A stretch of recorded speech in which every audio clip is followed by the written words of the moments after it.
Welcome to Warhammer 40k 8th edition Battle Report 38, 2,000 points, Chaos Demons of Tzeentch versus Dark Angels. This is the chapter-approved Eternal War mission, Dominate and Destroy, and we will be rolling for a random map deployment today. Let's take a quick look around the board at where the objective markers have been placed. Beginning with this 2 foot by 2 foot section, the objective marker has been placed right here next to this crater. In the middle 2 foot by 2 foot section, the objective marker has been placed up here next to this crater. In this third 2 foot by 2 foot section, the objective marker has been placed over here next to this ruin. On the other side of the board, in this 2 foot by 2 foot section, the objective marker has been placed right here next to this ruin. In this middle 2 foot by 2 foot section, the objective marker has been placed up here next to this piece of terrain. And finally, in the sixth 2 foot by 2 foot section, the objective marker has been placed right here next to this crater. For this battle report, the Dark Angels will have 8 command points available, and the Chaos Demons of Tzeentch will have 8 plus D3. And so here's the D3 roll, rolling a 1. So the Chaos Demons of Tzeentch will have 9 command points total. For a full overview of both armies and all of the war gear that they are bringing, please check out the pregame show, which was released at the beginning of the group. The link for the pregame show will be in the description down below. Also, a reminder that since this is the chapter-approved Eternal War mission, Dominate and Destroy, we will not be using the tactical objective cards in this game. Instead, it will be a combination of victory points from objective markers held at the end of each player turn and kill points at the end of the game.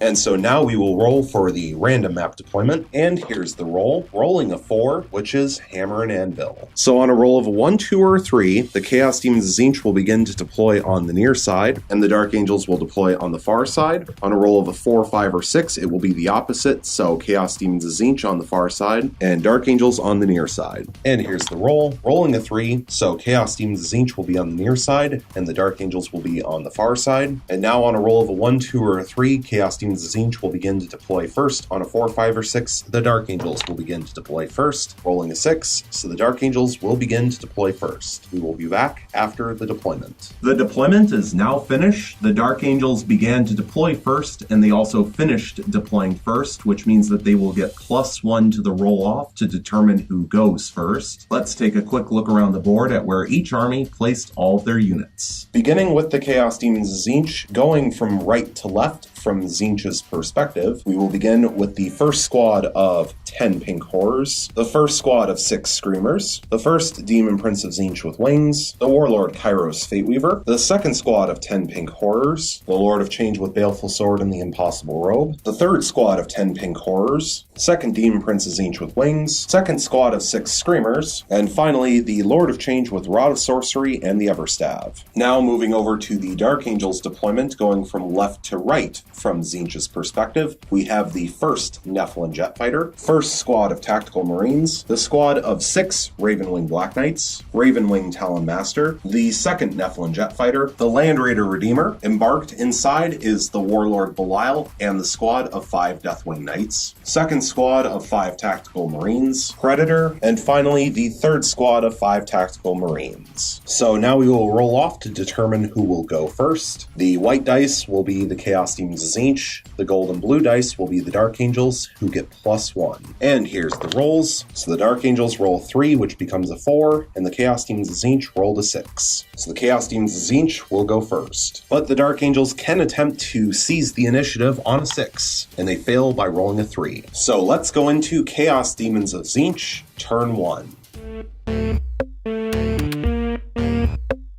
Going into Chaos Demons of Tzeentch, turn 1, a reminder that the Chaos Demons of Tzeentch have 9 command points available, and the Dark Angels have 8 command points available. Going into the movement phase, we will begin by having this squad of 6 Screamers move up the board up to 16 inches. And they will finish their movement right here. Kairos Fateweaver will now move up the board up to 12 inches, and he will also declare an advance. And here's his advance roll, rolling for 3 additional inches for up to 15 inches of total movement. And he will finish his movement like so. Next, this Demon Prince of Tzeentch with wings will move up to 12 inches up the board, and he will also declare an advance. And here's the advance roll, rolling for 3 additional inches for up to 15 inches of total movement. And he will finish his movement like so. This squad of pink horrors sitting on the objective marker will remain still. This squad of 6 screamers will now move up the board up to 16 inches, and they will finish their movement like so. The Lord of Change with Rod of Sorcery and the Everstav will now move up the board up to 12 inches, and he will also declare an advance. And here's the advance roll, rolling for 5 additional inches for up to 17 inches of total movement. And the Lord of Change will finish its movement like so. This Demon Prince of Tzeentch with wings will now move up the board up to 12 inches, and he will declare an advance. And here's the advance roll, rolling for 5 additional inches for up to 17 inches of total movement. And he will finish his movement like so. The Lord of Change with Baleful Sword and the Impossible Robe will now move up the board up to 12 inches, and he will also declare an advance. And here's the advance roll, rolling for 2 additional inches for up to 14 inches of total movement. And he will finish his movement like so. This squad of 10 pink horrors will remain still. Finally, this squad of 10 pink horrors will move up to 6 inches up the board.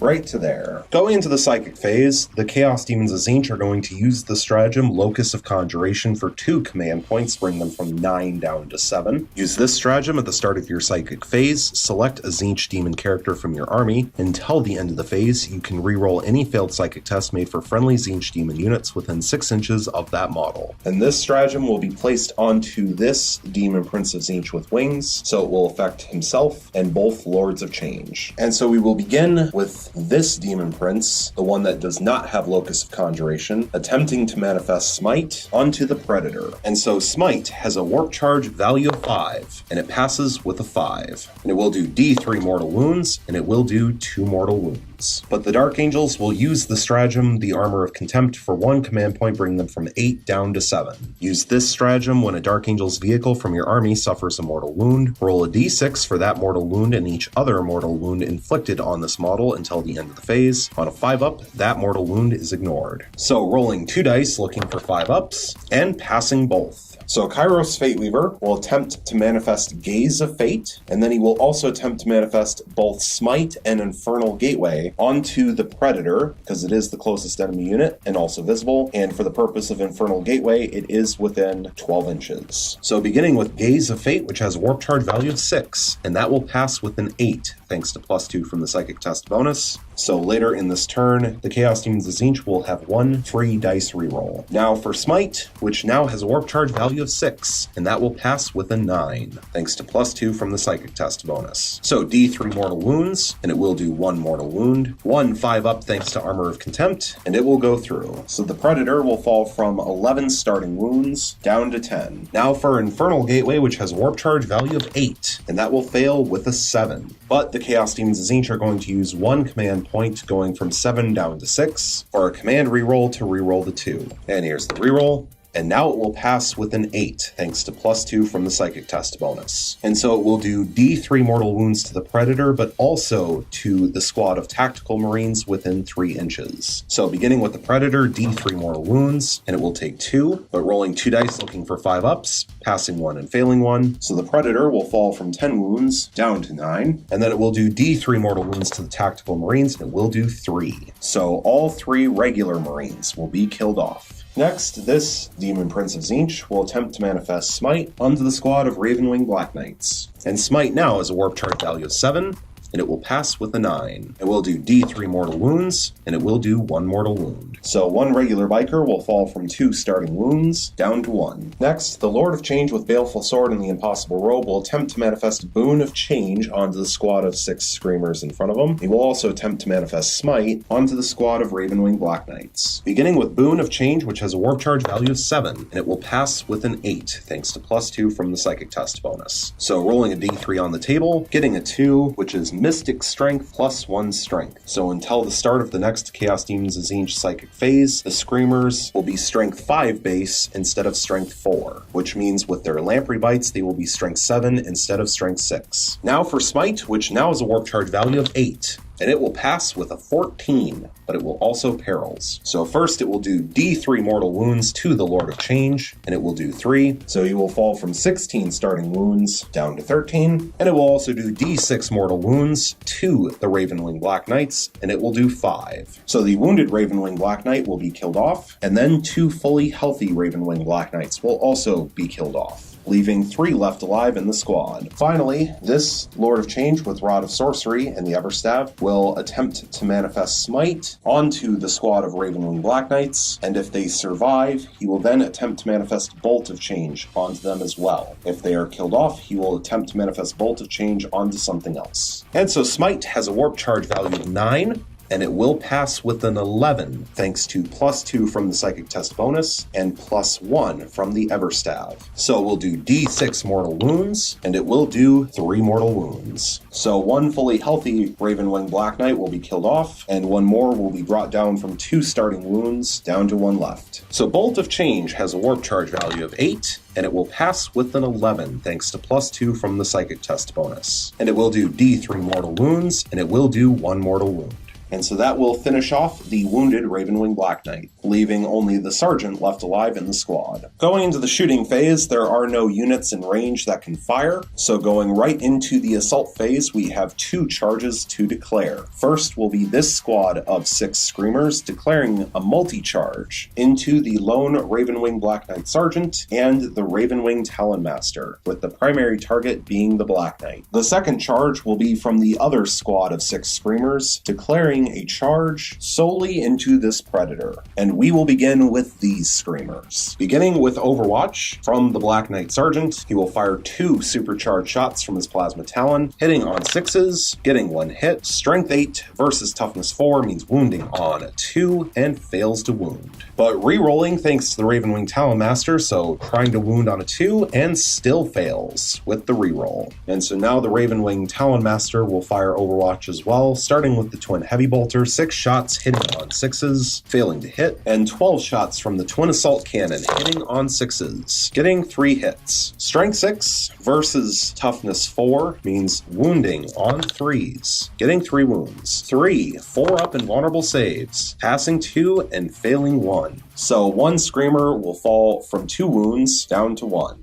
And here's their charge distance, getting 12 inches. And they will finish their charge like so. And now for the charge from this squad of Screamers into the Predator. Beginning with Overwatch, 2 shots from the last cannons hitting on 6s, getting 1 hit. Strength 9 versus Toughness 4 means wounding on a 2, and it wounds. 1 4-up invulnerable save, which passes. 2 D3 Predator autocannon shots, getting 5 shots, hitting on 6s, failing to hit. And here's the charge range, rolling 11 inches. And they will finish their charge like so. Also, at the beginning of the fight phase, we do need to resolve the Locus of Trickery, rolling 2 dice, taking away the highest, so hit rolls of 4 will not count. And so we will begin with this squad of Screamers against the Ravenwing Talon Master and the Black Knight Sergeant, and they will first pile in. And they will finish like so. These 2 Screamers will place their attacks onto the Ravenwing Black Knight Sergeant, while these 4 over here will place their attacks onto the Talon Master. 6 attacks with the Lamprey Bites from the 2 Screamers onto the Black Knight Sergeant, hitting on 4s, getting 4 hits. Strength 7 versus Toughness 5 means wounding on 3s, getting 3 wounds, -3 apiece, so 3 6-up armor saves, failing all 3, and they are 2 damage apiece. But that will finish off the Black Knight Sergeant, and so the Ravenwing Black Knight squad will be killed off for first blood. And so now for the 12 attacks from the 4 Screamers into the Ravenwing Talon Master, hitting on 4s, getting 6 hits and 6 misses, but the Chaos Demons of Tzeentch are going to use their Gaze of Fate reroll to reroll one of the misses. And here's the reroll,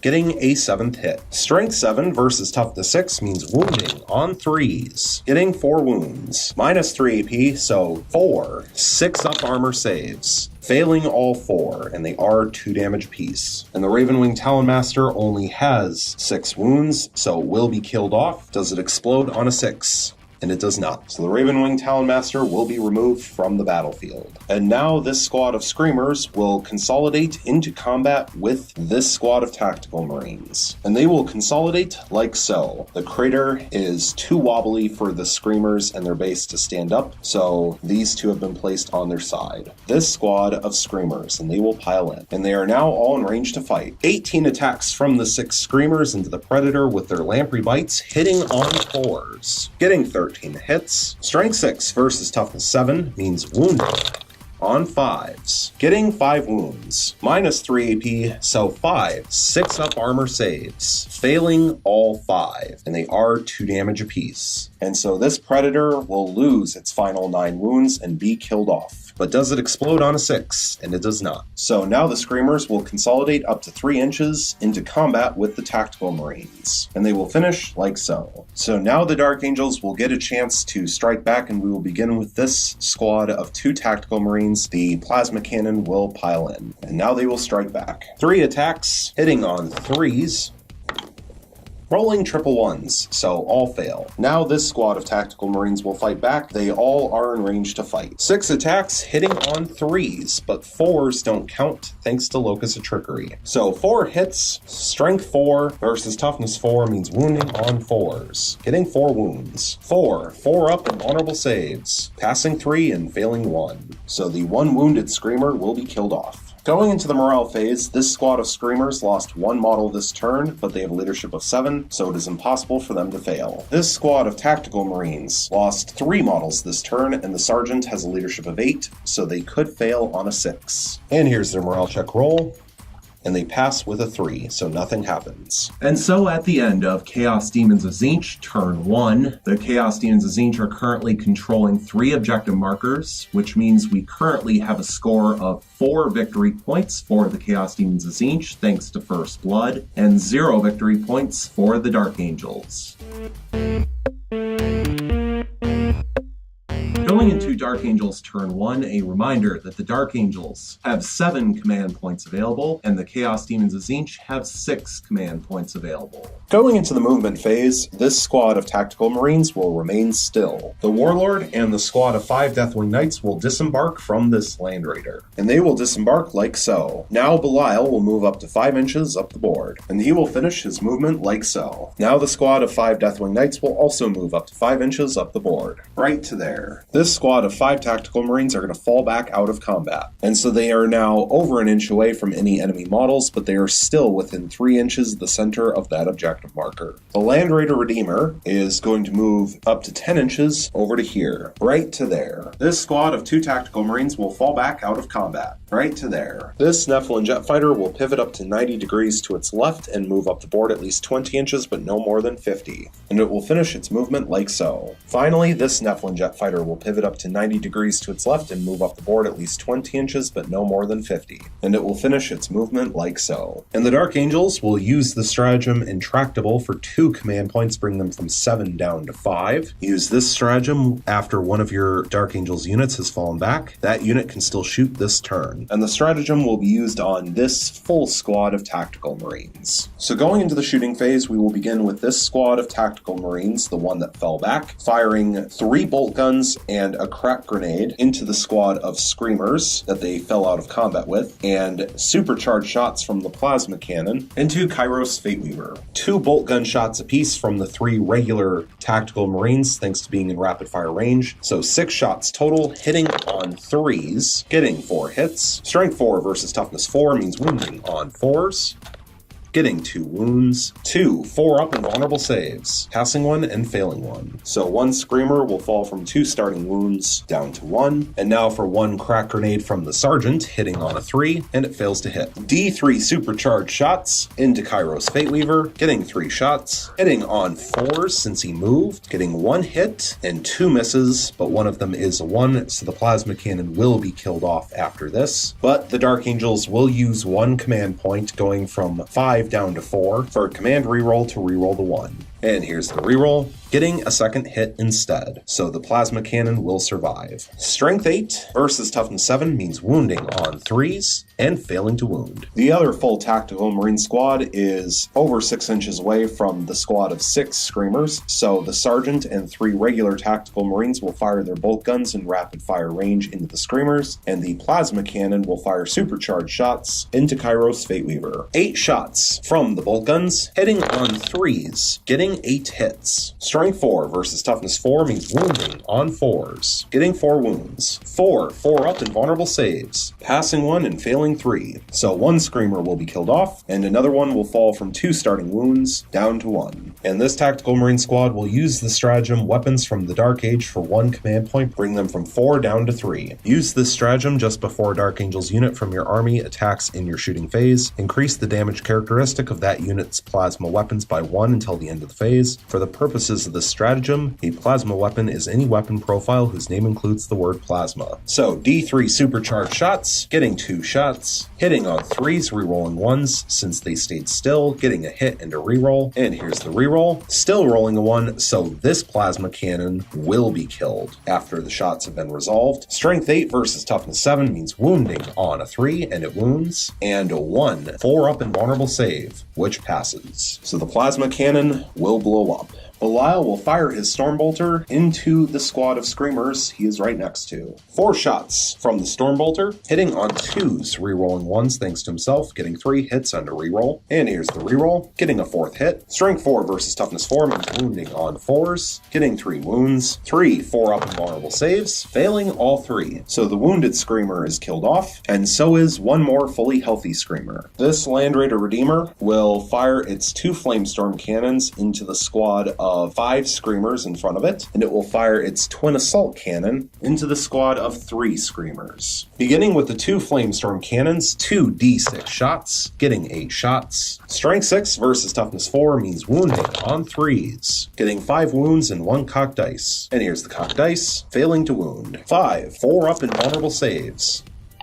passing 4, failing 1. And even though it's 2 damage apiece, the damage does not carry over, so it will simply finish off this Screamer, who is down to 1 wound. 12 shots from the Twin Assault Cannon, hitting on 3s, getting 10 hits. Strength 6 versus Toughness 4 means wounding on 3s, getting 8 wounds. 8 4 up and vulnerable saves, passing 6, failing 2, and 1 damage apiece, so only 1 Screamer will go down. This Nephilim Jet Fighter will fire everything that he has into this squad of 4 Screamers. And this was just pointed out to me before I started filming this particular video, and I don't know why I didn't realize it before, but all of the weapons on the Nephilim Jet Fighter are heavy weapons, which means the Nephilim Jet Fighter should be subtracting 1 from all of its hit rolls. I honestly don't know why I wasn't doing that. I think I just assumed that because it was a big vehicle and a flyer that it had some natural rule that allowed it to ignore the penalty for firing heavy weapons after moving, but it doesn't. And I do apologize about forgetting to subtract 1 from hit rolls in previous battle reports, because that very well could have affected multiple games. So hopefully I will remember in the future to do it properly, and not just right now. Beginning with the 2 Blacksword Missile Launcher shots, hitting on 4s, getting 1 hit. Strength 7 versus Toughness 4 means wounding on a 3, and it wounds. 1 4 up and vulnerable save, which passes. 10 shots from the Avenger Megabolter, hitting on 4s, getting 8 hits. Strength 6 versus Toughness 4 means wounding on 3s, getting 5 wounds. 5 4 up and vulnerable saves, passing 4 and failing 1. So 1 Screamer will fall from 2 starting wounds down to 1. 6 shots from the Twin Heavy Bolter, hitting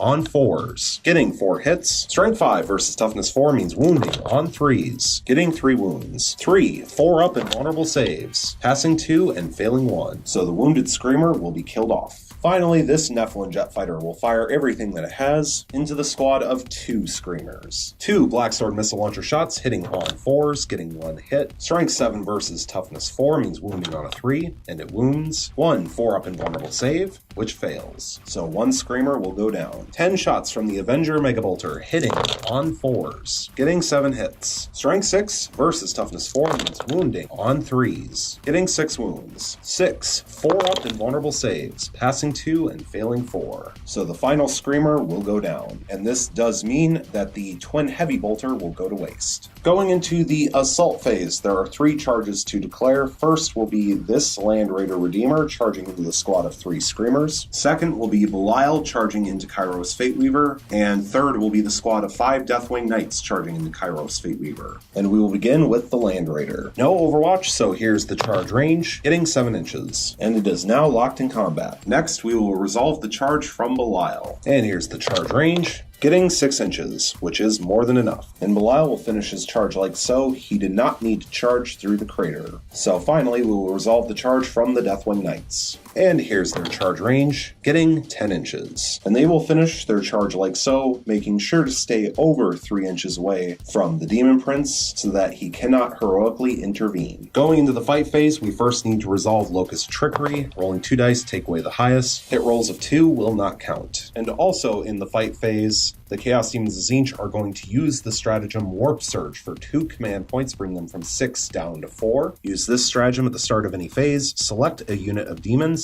Until the end of the phase, you cannot reroll saving throws for this unit, but its invulnerable save is improved by 1 to a maximum of 3 up. And this will be placed onto Kairos Fateweaver. And so we will begin with the squad of Deathwing Knights, piling in and then placing their attacks onto Kairos Fateweaver. And all 5 models will be in range to fight. Beginning with the Knight Master, 3 attacks from the Flail of the Unforgiven, hitting on 3s, rerolling fails, getting 2 hits and 1 reroll. And here's the reroll, getting a 3rd hit. Strength 6 versus Toughness 7 means wounding on 5s, getting 1 wound. 1 3-up invulnerable save, which passes. 8 attacks from the regular Deathwing Knights and their Maces of Absolution, hitting on 3s, rerolling fails, getting 6 hits to start. And here's the 2 rerolls, getting 8 hits total. Strength 8 versus Toughness 7 means wounding on 3s, getting 3 wounds. 3-up invulnerable saves, failing all 3, and they are 3 damage apiece. So Kairos Fateweaver falls from 16 starting wounds down to 7 left. But now the Chaos Demons of Tzeentch will use the stratagem Counteroffensive for 2 command points, bring them from 4 down to 2. This stratagem is used right after an enemy unit that charged has fought. Select one of your own eligible units and fight with the next. And this will be used on Kairos Fateweaver, who will place all of his attacks on Belial in an attempt to kill Belial before Belial gets a chance to attack. Now that Kairos is down to 7 wounds, he only has 3 attacks base with the Staff of Tomorrow, hitting on 3s, rerolling 1s, thanks to the Demon Prince, and getting 3 hits. Strength 8 versus Toughness 4 means wounding on 2s, getting 3 wounds. Minus 3 AP, so 3 4-up invulnerable saves, passing 1 and failing 2. 2 d6 damage, and it will do 9 damage. And so that will kill off Belial for Slay the Warlord. And now the Land Raider will place its attacks onto the Screamers. 6 attacks hitting on 6s, failing to hit. The Screamers will now hit back against the Land Raider Redeemer. 9 attacks with their Lamprey Bites, hitting on 4s, getting 1 hit. Strength 7 versus Toughness 8 means wounding on a 5, and it fails to wound. The Dark Angels are now going to use the stratagem Honor the Chapter for 3 command points, bring them from 3 down to 0. Use this stratagem at the end of any fight phase. Select a Dark Angels infantry or Dark Angels biker unit from your army. That unit can immediately fight for a second time. And so this squad of Deathwing Knights will once again place all of their attacks into Kairos Fateweaver. Starting off with 3 attacks from the Knight Master, hitting on 3s, getting 2 hits. No more rerolls since Belial has been struck down. Strength 6 versus Toughness 7 means wounding on 5s, failing to wound. 8 attacks from the regular Deathwing Knights, hitting on 3s, getting 8 hits. Strength 8 versus Toughness 7 means wounding on 3s, getting 4 wounds. 4 3-up invulnerable saves, passing 2 and failing 2. And they are 3 damage apiece, so Kairos Fateweaver will fall from 7 wounds down to 1 left, but he will survive. Going into the morale phase, this Tactical Marine squad lost 1 model this turn. However, the Sergeant has the leadership of 8, and so it is impossible for them to fail. This squad of Screamers lost 2 models this turn, and they have a leadership of 7, so they could fail on a 6. And here's their morale check roll, and they pass with a 4. And so at the end of Dark Angels turn 1, the Dark Angels are currently controlling 3 objective markers, and so we currently have a score of 3 victory points for the Dark Angels, and 5 victory points for the Chaos Demons of Tzeentch, thanks to Slay the Warlord. Going into Chaos Demons of Tzeentch turn 2, a reminder that the Chaos Demons of Tzeentch have 2 command points available, and the Dark Angels have 0 command points available. Going into the movement phase, this squad of 10 pink horrors will remain still. This squad of 10 pink horrors will also remain still. And this squad of 10 pink horrors will also remain still. Kairos Fateweaver will remain locked in combat with the Deathwing Knights. This Demon Prince of Tzeentch with wings is going to move up to 12 inches up the board, and it will finish its movement like so, just over an inch away from the Deathwing Knights. This squad of Screamers is going to fall back out of combat up to 16 inches. Right to there, the Lord of Change with Rod of Sorcery and the Everstav is going to move up to 12 inches up the board, and he will finish his movement like so, just over an inch away from those Tactical Marines. Lord of Change with Baleful Sword and the Impossible Robe will now move up the board up to 12 inches, and he will finish like so. Finally, this Demon Prince of Tzeentch with wings will move up to 12 inches up the board, right to there. So going into the Psychic phase, we will begin with Kairos Fateweaver, who is now down to 1 wound and therefore no longer has a Psychic test bonus, and he will attempt to manifest Smite onto the squad of Deathwing Knights, Gaze of Fate, and he will also attempt to manifest a Boon of Change onto this Demon Prince. So beginning with Gaze of Fate, which has a warp charge value of 6, and that will pass with a 9. Now for Boon of Change, which has a warp charge value of 7, and it will pass with a 7. So rolling a d3 on the table, rolling a 2, which is Mystic Strength plus 1 Strength. And now for Smite, which has a warp charge value of 5,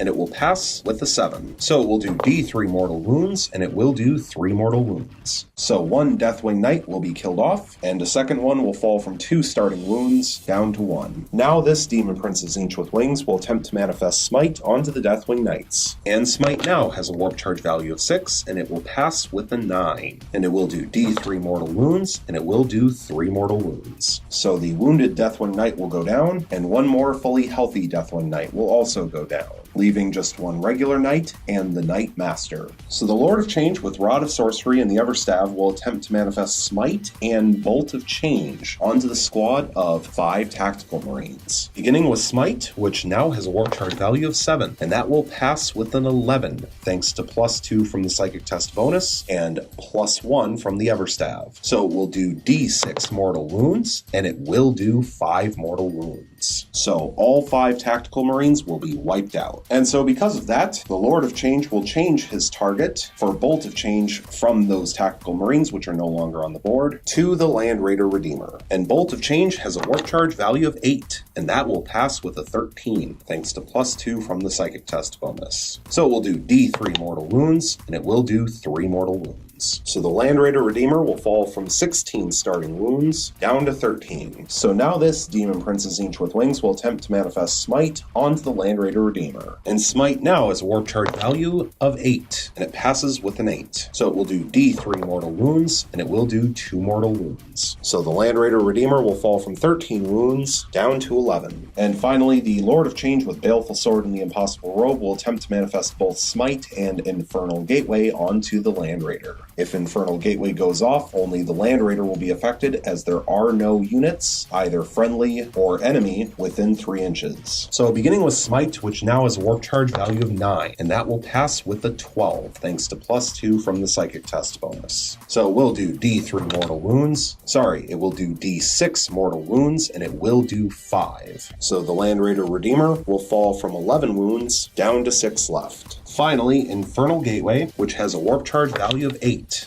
and it will pass with a 9. So it will do d3 mortal wounds, and it will do 2 mortal wounds. So the Land Raider Redeemer will fall from 6 wounds down to 4. Going into the Assault phase, there are 4 charges to declare. First is the Lord of Change with Rod of Sorcery, declaring a charge into the Land Raider Redeemer. Second will be this Demon Prince of Tzeentch with Wings, declaring a charge into the Land Raider Redeemer. Third will be the Lord of Change with Baleful Sword and the Impossible Robe, declaring a charge into the Land Raider Redeemer. And fourth will be this Demon Prince of Tzeentch, declaring a charge into the Deathwing Knights, and we will resolve them in reverse order. So beginning with this Demon Prince. No Overwatch, so here's the charge range, getting 11 inches. And he will make it into combat. Now for the Lord of Change with Baleful Sword. Beginning with Overwatch from the 2 Flamestorm Cannons, 2 D6 shots, getting 9 shots. This weapon automatically hits, so 9 hits. Strength 6 versus Toughness 7 means wounding on 5s, getting 2 wounds. 2 3-up invulnerable saves, passing both. 12 shots from the Twin Assault Cannon, hitting on 6s, getting 4 hits. Strength 6 versus Toughness 7 means wounding on 5s, getting 2 wounds. 2 3-up invulnerable saves, passing both. And here's the charge range, getting 10 inches. And so the Lord of Change with Baleful Sword is now locked in combat. Now the charge from this Demon Prince. And here's the charge range, getting 9 inches. He did have to partially charge through a crater, as he started his charge in a crater, so he did have to subtract 2 from the charge range, but 7 inches was still more than enough. Finally, this Lord of Change will charge into the Land Raider. And here's the charge range, getting 8 inches. And he also had to charge through a crater, but 6 inches after subtracting 2 from the charge distance is more than enough. So all are locked in combat. Going into the fight phase, we first need to resolve the Locus of Trickery. Rolling 2 dice, take away the highest, so hit rolls of 3 will not count. And the Chaos Demons of Tzeentch are going to use the stratagem Warp Surge for 2 command points, bring them from 2 down to 0. Use this stratagem at the start of any phase. Select a unit of demons until the end of the phase. You cannot reroll saving throws for this unit, but its invulnerable save is improved by 1 to a maximum of 3 up. And this will be used on Kairos Fateweaver, which might be a waste because we will begin with this Demon Prince of Tzeentch, placing his attacks onto the 2 remaining Deathwing Knights. 7 attacks, hitting on 2s, rerolling 1s thanks to himself, getting 7 hits. Strength 8, thanks to Boon of Change, versus Toughness 4 means wounding on 2s, getting 5 wounds, minus 2 AP, so 5, 3-up invulnerable saves, passing 4 and failing 1. So the final regular Deathwing Knight will be killed off. And the reason for that is, even though he is a higher strength than the Knight Master, the problem is the regular Deathwing Knight would have to place his attacks onto the Demon Prince, not onto Kairos. So this way, if the Knight Master survives, he will get a chance to try to finish off Kairos Fateweaver. Next, we will resolve the attacks from this Demon Prince of Tzeentch onto the Land Raider. 7 attacks, hitting on 2s, rerolling 1s thanks to himself, getting 5 hits and 2 rerolls. And here's the 2 rerolls, getting 7 hits. Strength 7 versus Toughness 8 means wounding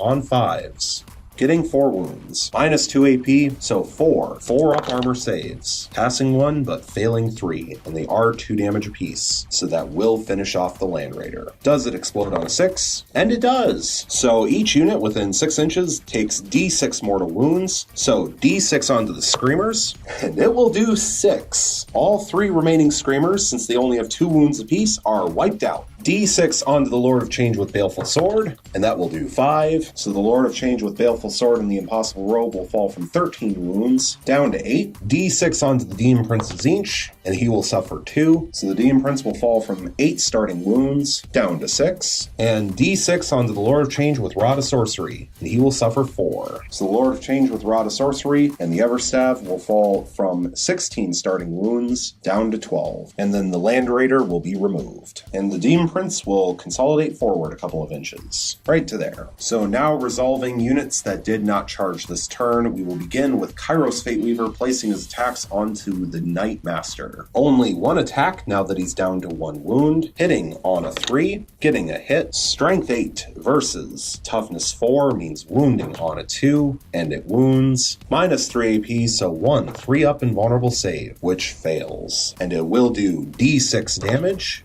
and it will do 3 damage. And so that will finish off the Knight Master. Going into the morale phase, there are no morale checks to take, which means that the Chaos Demons of Tzeentch will waste their Gaze of Fate reroll. And so at the end of Chaos Demons of Tzeentch turn 2, the Chaos Demons of Tzeentch are currently controlling 4 objective markers, which means that we currently have a score of 9 victory points for the Chaos Demons of Tzeentch and 3 victory points for the Dark Angels.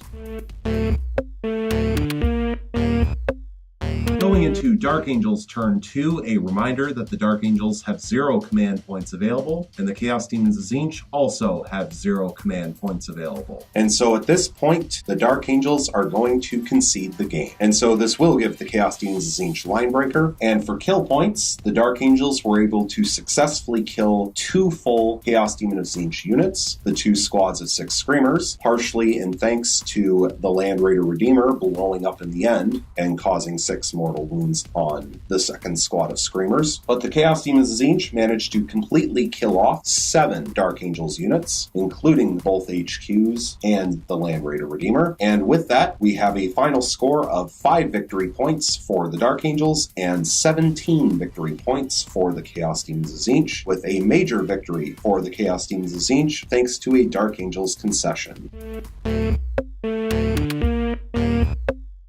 And so now that the game is over, and it's been announced that we have a Chaos Demons of Tzeentch major victory thanks to a Dark Angels concession with a final score of 17-5 victory points in Tzeentch's favor, I can go over 1 or 2 of my final thoughts on this game. First and foremost is the major reason for concession, which at this point is the Dark Angels have pretty much lost most of their army except for their 2 Nephilim jet fighters. They have 1 squad of 4 tactical marines alive with no plasma cannon, and 1 squad of 2 tactical marines alive, which does have a plasma cannon. But that is it. I think what helped secure the victory for Tzeentch so quickly was the fact that they went first and caused such heavy damage to the Dark Angels right off the bat. In this game, Tzeentch just steamrolled over everything. They had some very favorable psychic powers, and they got off quite a few favorable charges as well. And when you take out practically half of your opponent's firepower in the first turn before they even have a chance to do anything, most likely you have the game in the bag. So I apologize for this game being a little bit short. However, I still really hope that you enjoyed this game. Thank you so much for watching, and stay tuned for the next one.